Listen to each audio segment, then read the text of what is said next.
WABG-TV Newswatch 6 presents a look back at Ice Storm 94, brought to you by Mississippi Power and Light, a part of Entergy's network of electric utilities. Twin County Electric Power Association, a Mississippi corporation owned, operated, and controlled by local Mississippians. Leadco Construction Company, your locally owned home improvement specialist, and by King's Daughters Hospital, with 100 years of serving. February 9th, 1994. It was a time when Mother Nature unleashed her full fury on the Mississippi Delta. Deltans thought they had seen it all before. Flood, tornadoes, drought, epidemic, war, and yes, even ice, the big storm of '73. But no one was ready for what was about to occur. Ice Storm 94. It came like a thief in the night, stealing our light, zapping our energy, throwing us into total darkness like no nightfall before. And the sounds of silence, that eerie quiet interrupted only by the crackling of the fireplace that kept us warm, or the sounds of the unforgettable and sometimes deafening roar of tree limbs and branches cracking under the weight of all that ice crashing to the ground. During the next hour, you'll see and hear the story of the Delta under siege, how its people fought back with the help of thousands of volunteers and workers who rushed in to lend a helping hand. When we come back, Ann Martin will take us on an incredible journey during the early morning hours of Ice Storm 94.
When we emerged from the darkness of our homes on the morning of February 10th, this is what we saw. From Tupelo to South Haven to Rolling Fork, everywhere you looked, all you saw was ice, downed power lines, and trees completely stripped of their branches. Shock rippled through the entire Delta. It was worse than what we had ever expected, and by far more disastrous than the last major ice storm that struck in 1973. We were in a deep freeze. Communications were almost non-existent. Meeting basic human needs would require us to call on all our pioneering instinct just to survive. Water service was interrupted. Electric stoves were of no use. Many telephones were dead. We watched in utter disbelief as freezing rain continued to fall all day on Thursday, thickening the layer of ice already surrounding us. I could not believe what had happened, and I immediately went out into the town and looking at it, and I just could not believe it. I did not even recognize the city of Greenville. In places I had been many a time before, I somehow got lost. I could not detect where I was at. So shock and unbelief would be the words, I guess, would be to describe it the best. The most frightening sight was the number of downed power lines and snapped utility poles. Candles and kerosene attempted to light our way. This was literally the Delta's darkest hour. They were prepared that Wednesday the 9th, before the ice storm, as we listened to weather, as we gassed up, as we fueled up, as we called in, everyone off vacation. They worked the entire night. They worked the entire day of the 10th. And most of them worked all of the night of the 10th. And it was not until the day of the 11th that they had any relief. Most of them had worked 50 plus straight hours. before we had any outside help. They're not just courageous, but they led the charge. Residents throughout the Delta scrambled to area grocery stores operating without electricity or on generators to stock up on food that could be eaten with little or no preparation. Outdoor grilling took on a new popularity, and bottled water became a precious commodity. When one area water distributor opened its doors on Friday morning, a line quickly formed, and almost as quickly the supply was diminished. While still in a daze, Delta residents tried to take care of their families and each other.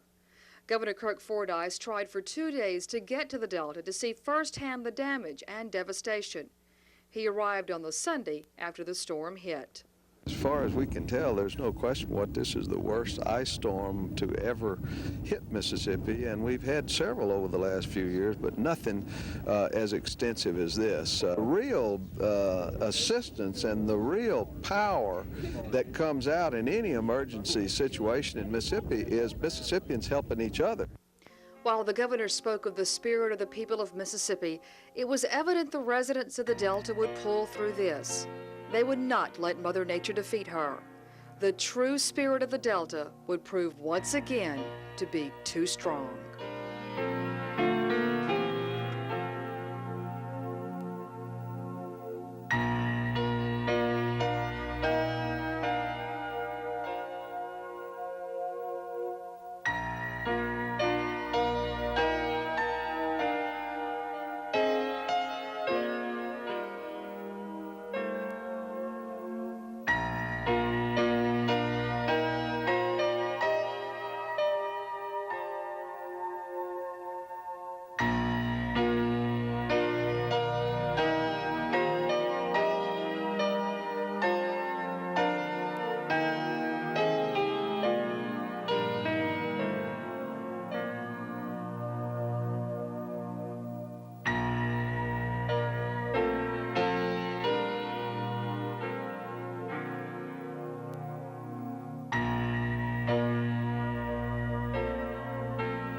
The argument will rage for years on which areas of the Delta were the hardest hit. Was it Greenville? Was it Cleveland or Clarksdale or the rural areas? I guess it all depended on how soon power was restored to those areas. There are rural areas still without power to this day. Our Jim Thompson was our eyes and our ears for some of the hardest hit areas. In Clarksdale, Ice Storm 94 started with excitement. After all, an ice storm is about the same as a snowstorm, isn't it? Well, we've been going at it ever since midnight last night. Really don't know how long it's going to be. Looks like it's going to be a while. The problem is not that the street department isn't getting to the problems simply keep growing. Yeah, since we came to work at 7 o'clock, trees been steady breaking, and the faster we get them out the street, they break right behind. By day 2, Clarksdale residents had looked around enough to realize that this was a real disaster.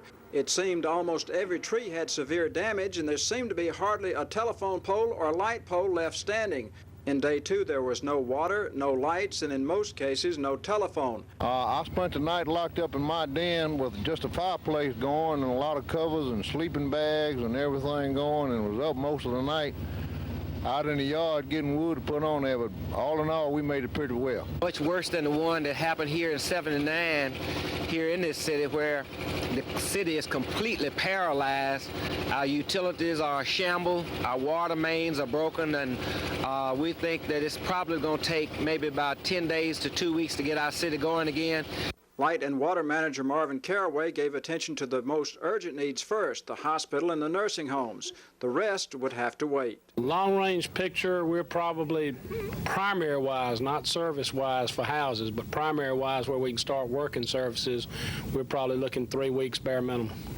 Cleveland may or may not have been the worst hit by the ice storm, but there's little doubt they were worst hit by the gougers. The military came in to protect property. Attorney General Mike Moore sent in men to protect those making emergency purchases. But Cleveland residents looked with hope to the future and with some relief to the past. Hopefully the trees will come back alive this spring and be ready for next year. When this one came down, we weren't here, but the big branches just kept hitting the kitchen all night, and we were really running for cover.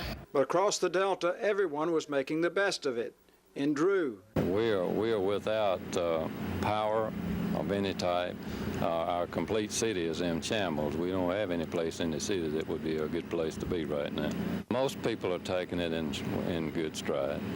In Ruleville, for a couple of days, we couldn't get out. We couldn't make any outside calls other than within the city of Ruleville. We have a volunteer communication system set up here now to take care of that. In Tutwiler, looking pretty good. We got all our wells working, and FEMA sent us generators down here, and we got our lift stations working, and now we're starting on the cleanup crew, and Parchment has sent a crew in today. Parchment had its own problems with a population of approximately 10,000 people overall, but they also reached out to a number of communities stretching all the way from Tunica to Greenville.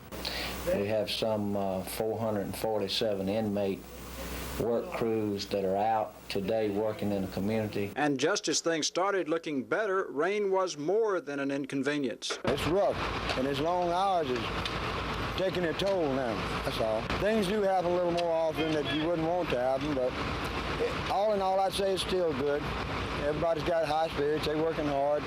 Everybody's working hard. One thing missing during the entire crisis was the attention of the national press. Agriculture Secretary Mike Espy's appearance in Lyon helped some. This is Mike Espy's own backyard. After all, his brother is mayor of Clarksdale. But it does help to see things firsthand, and now he's seen the ice disaster of 1994. I'm standing in the pecan orchard of Bill Heaton, someone I've known, someone I've worked with for years and years. And so I'm particularly touched and challenged. An appearance in the Delta by the top REA official helped. FEMA has been extremely helpful. They've been on the ground early. We're meeting with them. I'm going to meet with them strictly to make sure that the agencies are coordinated.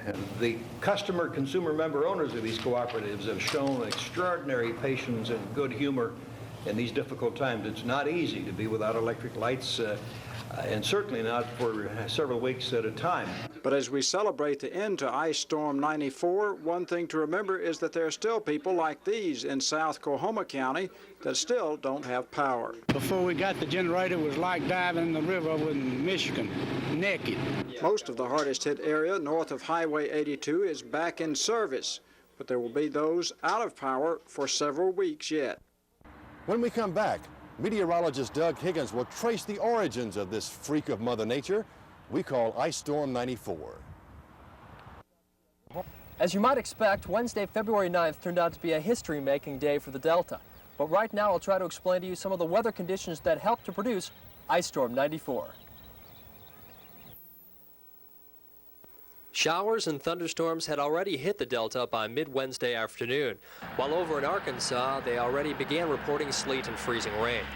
With a possible ice storm threatening, the National Weather Service issued an ice storm warning for the northern half of Mississippi. And just after 8 o'clock that evening, the freezing rain had begun. Ice Storm 94 was born. Here's why freezing rain takes place. Freezing rain starts out as snow high in the atmosphere. As the snow falls to earth, it encounters a warm layer of air, causing the snow to melt. The rain then falls through a shallow layer of cold air, which has cooled surface temperatures to freezing. As the rain falls on trees, cars, and power lines, layers of ice form. Fortunately for the Delta, our roadways were not made hazardous from the ice. The ground was warm enough to keep the rain from freezing.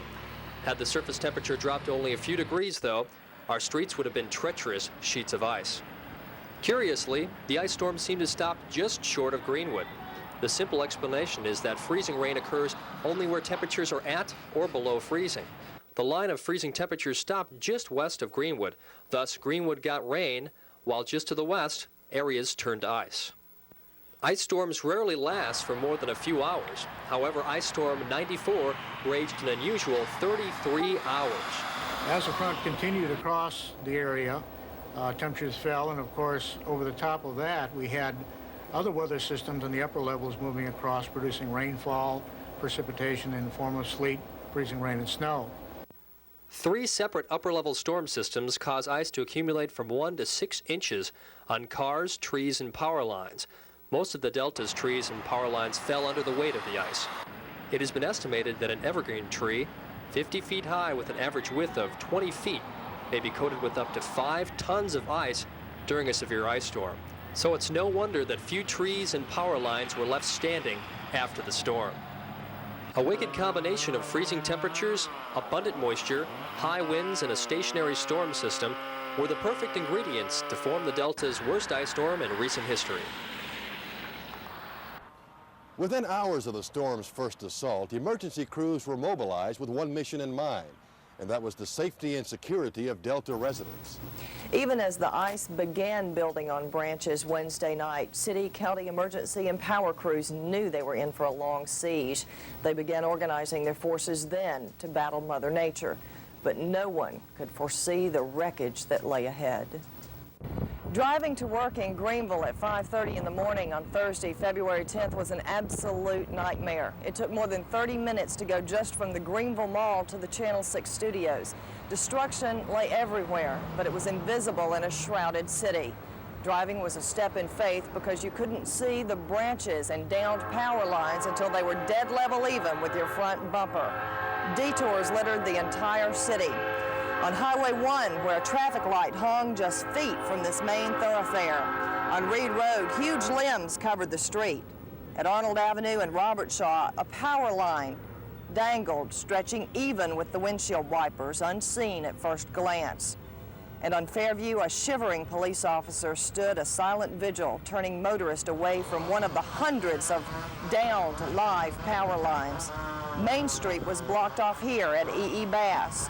Trees which stood proudly for more than 100 years, which had weathered the flood of '27 and the multitudes of disasters which followed, cracked, splintered, and finally bowed down when Mother Nature crashed in with her fury. Ice Storm 94. The ice storm warning continues for that portion of northern Mississippi north of a Hollandale to Amory line.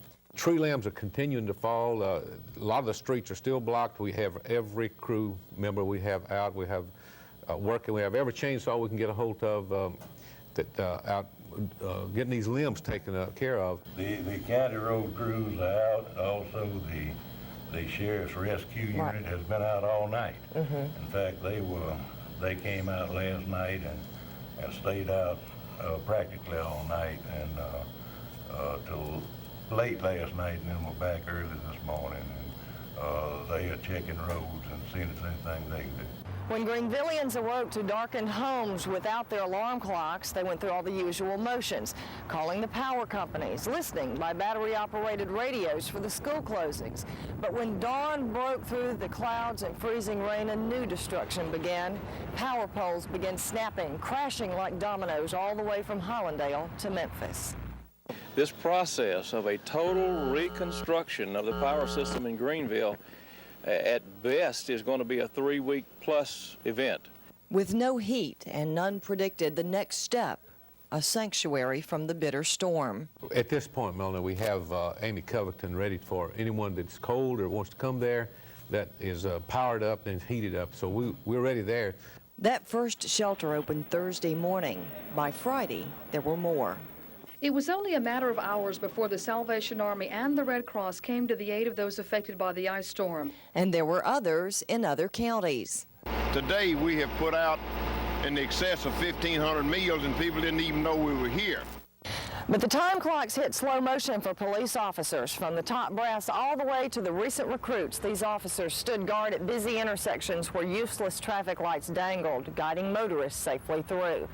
These men and women in blue stood in this dripping, freezing rain with no lunch and no breaks for the duration. Seem to be doing very, very well. Late this afternoon, we got concerned about people being tired and maybe being a little reckless at some of the intersections, and that's one of the things we'd like to stress is Longtime Deltons didn't turn a hair at power outages, but the fearful news fell Friday. Greenville was a city without water. I talked to the health department today, and they're saying you should boil your water if you're going to drink it until we can have it tested, sent off, and get the results back. From Hollandale to Memphis, water was short everywhere. Mostly generators. We received some water. We were asking for bottled water, bottled drinking water. And then came the fires. They broke out across the Delta as families searched desperately for heat, and firemen had lost their biggest combat weapon, water, but still they battled and won. Fire department responded to the other calls, most electric lines, trees have fallen through the houses, and we have did a very good job preventing the house fire and people's safety. After the initial ice storm shock wore off, the aftershock of looting began. We've got good coverage, but there's been some looting, and we've made several arrests. And to the north, Cleveland, too, was prepared. A storm, however, they don't expect to be hit by vandals. The military is on duty there to see to it that that doesn't occur. Most have said that the ice storm came in waves, just one disaster after another. Ice Storm 94 had a devastating effect on its victims, both emotionally and physically. Literally thousands of people were driven from their homes by the cold and by the darkness. When we come back, we'll look at the monumental task of feeding and housing ice storm victims. A look back at Ice Storm 94 is brought to you in part by Mississippi Power and Light, a part of Energy's network of electric utilities, and by Twin County Electric Power Association, a Mississippi corporation owned, operated, and controlled by local Mississippians. Many of those who were without power, water, or food depended on the Washington County chapter of the American Red Cross. They turned this National Guard armory into a shelter. This room was full of cots and volunteers. This place, like many other public facilities across the Delta, became a makeshift home to ice storm victims. The American Red Cross estimates they served more than 120,000 meals from their shelter kitchen and mobile units during the storm. They fed storm victims and work crews around the Delta. Not only did we go into the communities of Washington County, but we also served the communities in Bolivar and north of us. Also, our ERVs went in all directions. This was really headquarters for the whole state operation of the Red Cross during this disaster. For 2 weeks, the Red Cross shelter at the National Guard Armory functioned as a safe haven from sometimes bitterly cold nights, especially for the elderly. We could wrap up at home, but I'm afraid they'll go down with pneumonia or something, and I don't think my mother could survive it, maybe, and I don't think she could survive it. My wife, I don't think she could survive pneumonia. We had no power at all. We had no water. We had no electric power, no lights, of course, or anything. And felt like I was practically freezing to death. It's been wonderful. It's just been wonderful. I can't say enough for them. The armory could hold up to 200 people. Still, few storm victims took refuge there at night. We actually never did have more than 40 to 45 people staying in there at night, but we fed a whole lot of people. Another organization that helped storm victims cope was the Salvation Army. They served meals and organized soup lines. As of February 23rd, they had served more than 115,000 meals, provided thousands and thousands of gallons of water, and put in more than 6,500 volunteer hours. Commanding Officer Major Billie Jean Waller. And our canteen trucks went out with 3 hot meals a day. They left here in the mornings by 7 and came back about 9 or 10 at night. But not everyone took advantage of the shelters or the soup lines. Some sought refuge in safe havens like Greenwood, Jackson, and Yazoo City. And others stayed here to weather the storm. We've been playing a lot of games. Stratego is one of them, cards. It was kind of boring in the house, and we just came out to have a little fun. We've all kind of gathered. We have a gas stove, so we've been able to cook. We got a grill in the backyard, and I thought I'd put charcoal in it, and maybe that'll cook it. Ice Storm 94 became an adventure to many. Those who braved the storm in their candlelit homes made the best of a bad situation. We're fortunate that we had gas in the fireplace, so it hasn't been that bad. We have family that live in town, so every evening we gather to eat. Someone cooks out on their grill. But camping out at home meant stocking up on groceries. At stores, customers were generally patient, but lines were long. some supplies became scarce. Even the grocery lines, everybody seems to be real calm and taking it easy, and not anybody getting mad at each other, and just a matter of trying to survive. It's been catching water in buckets and putting it in the bathtub and things like that. Probably the scarcest supply was water.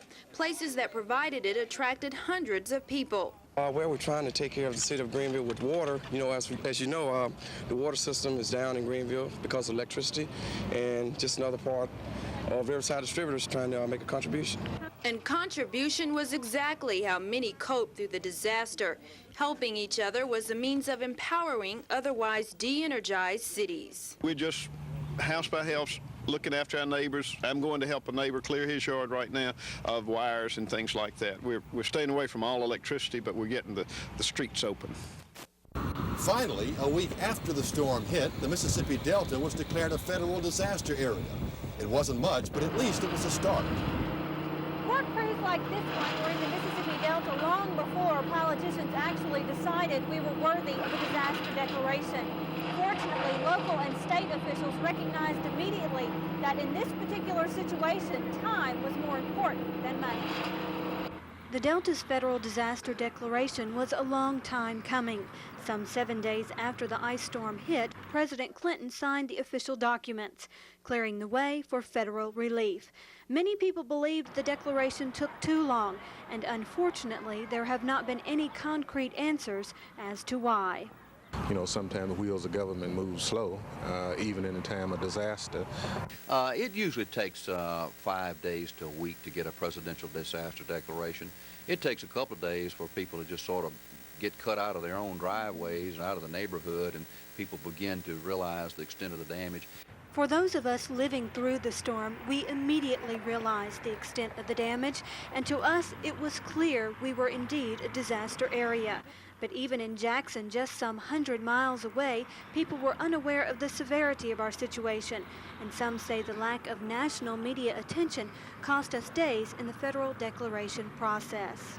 We did receive some national media attention. I talked to people in New Orleans, Iowa, in California, and so forth that saw this on TV, but it did not receive the constant media that the earthquake did, for instance. Certainly we would have liked it to do that, but I think they probably operate on populace versus damage, and that would be a guess what the media does. Initially, the disaster declaration provided $10.2 million for 7 counties, and those counties can thank Greenville native Frank Hunger for pushing the paperwork through in Washington. I'm very pleased. I know this morning that the President did sign the request for disaster relief, and I can assure you and all of the people of the Delta that throughout he was fully aware of what had happened here. His feelings were with the people, and he and the Vice President and all of the elected officials were doing everything they can to expedite relief for the people here. Just days after Hunger made that statement, the declaration was expanded to 26 counties. And while the funding was a relief to municipalities, it did not allow for any individual relief. It was certainly a great relief when FEMA came through with the declaration declaring us a disaster. However, I wish it would have went much farther and included homes and loans to people, maybe low interest rate homes to people that could not afford this.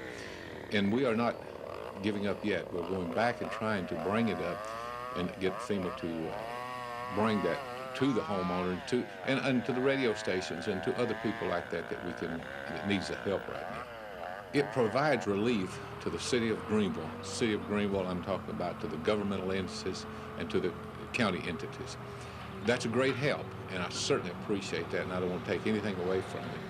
But you know, this will keep from raising taxes, and it'll keep from pulling from a lot of other sources that we need for services throughout the city. For individual relief, many turn to insurance companies who have been flooded with claims. But for those without insurance, there is still some hope, since political leaders both here at home and in Washington are continuing to push for more assistance. When we return, a tribute to the unsung heroes of Ice Storm '94. Soon after the ice storm, hundreds of utility trucks and thousands of workers arrived in town to tackle the awesome task of restoring power. That's easier said than done. After all, what took years and years to build had to be rebuilt in just a couple of weeks. We'll take a look at some of the problems that they faced. These power trucks are becoming a common sight here in Greenville, but not all of these trucks are from town. With the area's worst power outage in history, workers from Alabama and Louisiana have come in to help out. Everybody wants their power turned back on, but as Thomas Sullivan of MP&L explains, it's just not that easy. First of all, you got to have a substation hot. You can't do nothing if the substation is hot. You got your transmission lines coming to it, and if they're not hot, you're not really accomplishing nothing. We have a lot of transmission lines still down. Among the problems workers have run into is a lack of materials. Also, restoring power for ice victims is something new to Gulf State Utilities workers. They're used to hurricanes. Poles are snapping. Instead of just we're losing the wire, we're losing a lot of the poles. And that's going to slow you guys up? Yeah, slow us up a lot because we can't put the wires up. We have to have pole trucks coming through to go ahead and set all the poles before we can bring the line crews in to put up the wire. In a hurricane, all you have is just wire, you know, and you don't need a pole truck, and you can go ahead and just put the wires up. But what's the bottom line here? When will the power be back on in full? Well, that depends on who you ask. Well, we packed for 5 days, but they're talking at least 2 weeks. No, you can cut. I don't have any idea. From what little I've seen, it'll surprise me if we got everybody back on in 14 days. It'll surprise me because it looks bad. Since the fleet of utility vehicles have arrived in Greenville, many nerve centers have been set up to coordinate efforts and house supplies. Big parking lots now hold the material needed to restore power. During this time of emergency, the Greenville Mall parking lot has been turned into a temporary warehouse holding supplies. And although it may look like a lot of material, some workers say it may not be enough. Over 4,000 new poles, crossarms, transformers, and of course wire, lots of wire, are needed to help Greenville. But supplies are somewhat limited since Washington County is not the only area hit by the storm. This storm, when it hit in here, it not only affected Mississippi, it was also in Arkansas and a lot of parts of Louisiana too. And everybody was trying to get their stuff back on, especially poles and the hardware and fixtures and stuff. A material crunch is just one of the problems that power crews face. However, progress is being made. Polly Vickers, who lives near the mall, is among the many residents who appreciate the workers' efforts. At night when we see them rolling in here, we know that, they've been working out in the cold and worked hard all day long just for our town. I'm sure everybody's grateful, not only to Alabama, but Louisiana and Arkansas and Florida, all the states surrounding. Power crews will continue to work around the clock until everybody has power again. When we come back, Cheryl Jones-Phillips will look at the staggering cost of Ice Storm 94. For those of us fortunate enough to have our power restored, the ice storm of '94 is beginning to become a memory rather than a constant reminder in our daily lives. But along with those still without power, many officials and relief workers are continuing to carry with them the financial burden of this storm. At the break of daylight on February 10th, it was easily visible the Delta had encountered a disaster like never before. And as unfortunate as it is, along with emotional stress, hardship, and inconvenience comes cost for cleanup. MP&L says as for this storm, there is no comparison. Current cost estimates for this major disaster, the worst in the history of Entergy Corporation, are between $75 and $100 million. The actual cost estimates will be rolled up in the coming weeks.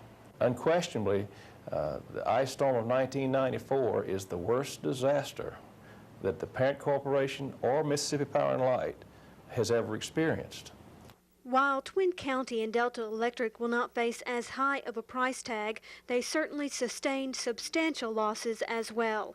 Twin County's losses add up to about $2.8 million. But fortunately, FEMA will pick up a large amount of that bill thanks to our disaster declaration. As for Delta Electric, their repair cost will be over $20 million. This company is still working on its 1,400 miles of power lines downed by the storm. They've also had to replace some 10,000 poles. Providing relief to thousands while we were without power, the American Red Cross certainly played an integral part in disaster services. But operating 30 shelters, providing housing to over 3,300 people, and serving nearly 94,000 meals cost this organization as well. At this point, we have committed approximately $150,000, and that includes the mass care of feeding people, running the mobile canteens. We had to put a few people up in motels because of illness and this kind of thing. But all of the money is coming from voluntary contributions of people from Mississippi and outside of Mississippi. Since this disaster came so early in the year, Director Nancy Riddle says the Washington County chapter's dinner theater will be more important than ever. It will make our dinner theater really a special effort this year. Plus, this will be our 10th anniversary show, so we are going to pour an extra effort into making this show a good fundraiser as well as being a good benefit. The Salvation Army was on the job as well. They served 110,000 meals and had canteen trucks in many rural areas. So far, they've spent $150,000 and bills are still coming in. But now that the shelters have closed and most of the out-of-state power workers have left town, South Central Bell and several cable companies are out in full force. South Central Bell has been working since the storm hit. They were busy the first several days trying to keep generators going to keep power to their system. The vast majority of their customers did not lose service, but they still have some complex rebuilding to do. Right now, they do not have any cost estimates because their #1 priority is to complete repairs needed to restore service. Cable companies are also rebuilding. Here in Greenville, Delta Cablevision is working to replace 1,600,000 feet of drop wire. Manager John Marshall says about 1,000 customers are still without service. They are calling in additional crews, but it will be some time before they know a dollar amount for damages to their system. Many other entities are suffering. Insurance companies have been very hard hit. The state's largest carrier, State Farm, has had $15 million in claims, and there are countless other companies. Pecan farmers report their losses at $5.5 million a year over the next 5 years while their trees recover. The Mississippi timber industry estimates losses at $1.3 billion. Even our educational institutions are victims. Damages at Ole Miss add up to $1 million. For Delta State, it's $1.5 million. Greenville Mayor Frank Self said this storm has cost the port city a hefty penny, but he's thankful for the declaration funds. They will make a dent in the dollar figure. It basically covers 75% of all of it. So that means the city of Greenville should only have to pay 25% of the estimated $2 million in damages. As for other areas around the Delta, we now have a look at a county-by-county breakdown. These damages do not include individual losses. For Washington County, the estimated damage is $6.5 million. For LaFleur County, $1.6. Sunflower, $2.7. Coahoma County, $2 million. Bolivar County, $5.9 million. Tallahatchie County, $2.8. Yalobusha County, $3 million. Tunica County, $475,000, and Quitman County, $850,000. In a moment, some closing thoughts about Ice Storm 94. This is a sight that has become all too familiar in the Delta in the days following the ice storm. The biggest concern has been the cleanup, cutting up of tree limbs and cutting down trees altogether and hauling them away. It's a sight that we will be seeing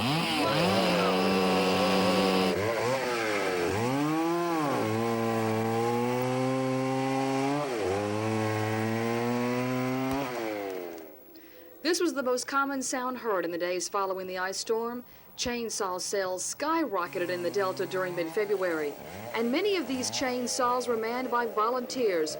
People who just wanted to help, like Bubba Roscoe and Kurt Kimes of Greenwood. They just decided to help those who had been left in dire straits by the ice storm. Well, I figure if it happened to us, a lot of these people would be over there helping us. Besides, we need to exercise. That's right. That neighborly spirit has been shared throughout the Delta during this natural disaster. Even during the first weekend after the storm, we knew that Delta spirit would prevail. See this area, it's in General Poole, and the Commander of the National Guard said the same thing that you said, Ann. Said it looks just like Hurricane Camille, but only worse. So that was the worst disaster in Mississippi, and I know you mentioned 200,000 households were without power. That's 500,000 people. 1 out of every 5 Mississippians don't have power in their home, and it's tough on them. It's a tremendous disaster. But we'll cope and we'll make it. Sure we will. We could spend the full hour relating the many acts of kindness that were displayed during the storm to friends and strangers alike that all too often caught the recipient by surprise. I have always heard every cloud has a silver lining, and I think they've been sent our way, and I was wondering how to get this tree out of my yard. So I think this is the answer to a prayer. And were these two good Samaritans from Greenwood just sharing part of that Delta spirit? Yeah, I think if, people helping each other out, I think. If it's not, it should be. Yeah, I think we've seen just here in Greenville, not necessarily people coming from out of town, but people whose yards not in quite, as bad shape as others have gone next door, and help one another. So I think it's working out real good. While the people of the Delta continue to help each other out, it will be years before our trees fully recover. What was once up there is now down here. It is obvious the trees suffered the greatest loss during the ice storm. This has become a familiar scene throughout the Delta. Many cities have hired extra crews to haul away the debris. In some areas, prison inmates are assisting with the cleanup. It's a scene we will be witnessing for months to come. Looking at it to long term, a year from now, I don't think we will be completely cleaned up. And the main reason because of that is there are going to be people that are not going to clean their lots up. There are going to be areas that cannot be cleaned up because of expense that, too many acres belonging to people. But I hope the majority will be cleaned up within 6 months. Despite the way our landscape looks right now, there are some things we can do to help many of our trees survive. As far as after getting all the pruning done in the next few days, it's not really necessary because it does aid the speed, the recovery, or the health of the tree, but you can wait later in the year to get it done. The thing about what I would suggest you do is in the spring that the trees be fertilized, and in the summer be sure they water them because they're going to be under stress. Our trees will stand as a reminder of Ice Storm 94. They will suffer the scars while we carry the memory. They will be the hope for another spring undaunted by Mother Nature, and will bear witness that the spirit of the Delta was once more tested, but once again proved to be too strong to break.